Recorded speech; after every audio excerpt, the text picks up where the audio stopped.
Ce qu'il faut retenir sur mon intervention, c'est que les jeunes scouts doivent faire tout pour devenir des véritables leaders, c'est-à-dire des véritables acteurs de changement au sein de la société. Vous savez que le scoutisme consiste à éduquer les jeunes pour qu'ils soient utiles dans la société, utiles à eux-mêmes. Pour qu'ils le soient, il faut qu'ils soient aussi à même de pouvoir influencer les autres jeunes pour que nous puissions avoir quand même une société où il y a des changements positifs. Oui. Comment vous avez observé le scoutisme d'aujourd'hui et le scoutisme d'avant? Comment vous observez?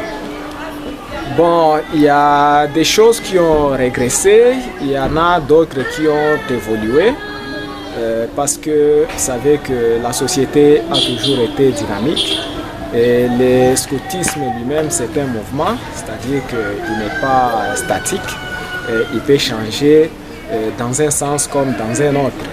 Mais beaucoup plus, je suis en train de voir que le scoutisme ici à Uvira est en train de changer dans le sens négatif. Parce qu'auparavant, on a vu vraiment les scouts, comment est-ce qu'ils se comportaient.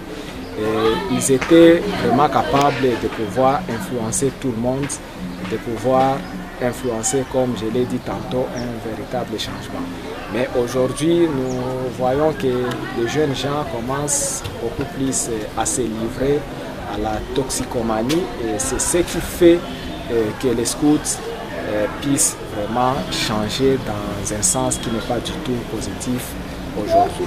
Mais avec l'intervention d'aujourd'hui, je pense qu'elle va aider quand même à ce mouvement à pouvoir revenir sur le bon sens. Oui, partant de la situation d'aujourd'hui que nous faisons face, l'insécurité à Uvira, dans les hauts et moyens plateaux, que peut être la part des scouts dans la recherche de la sécurité et de la paix? Ah oui, vous savez, la sécurité aujourd'hui n'est plus la seule affaire des appareils répressifs de l'État. Comprenez par là la justice, l'armée, la police, je ne sais pas, tous les autres services de sécurité, de renseignement que vous connaissez. Mais la sécurité est devenue de nos jours une activité de tout le monde. Et les scouts, comme étant des jeunes qui reçoivent une éducation pour mieux vivre dans la société, des jeunes qui apprennent à lutter contre, je dirais, les antivaleurs, contre différents problèmes au sein de la société, ils ont un rôle important à pouvoir jouer. Et je pense que, comme nous voyons aujourd'hui avec les Wazalendo ou communément appelés Balalarondo, qui aujourd'hui sont des jeunes qui aident à assurer la sécurité dans notre ville et dans notre territoire de Vira. Les scouts peuvent aussi aider dans ce même sens, et pas seulement d'assurer la sécurité parce que de la manière dont les militaires le font ou les policiers, parce qu'ils n'ont pas d'armes, mais ils peuvent aussi arriver chaque fois à dénoncer. Quand ils voient une personne suspecte, ils peuvent la dénoncer et ça peut être une grande contribution pour la société, pour notre ville d'Uvira.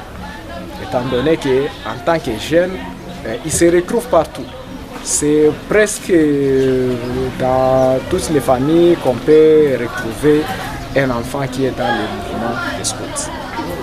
Donc là, le message que vous pouvez adresser pour terminer aux scouts et à la population d'Uvira. Bon, le message, c'est de revenir vraiment au respect des principes du scoutisme tels que son fondateur Baden Powell les avait édictés. Et puis, il n'y a pas que ça, je dirais plutôt aussi pour la population, c'est de pouvoir appuyer ces mouvements, de pouvoir envoyer leurs enfants dans ces mouvements, parce qu'au moins, vu sa mission, vu ses objectifs, c'est un mouvement utile et très important pour nos jeunes et pour nos enfants. C'est moi qui vous remercie.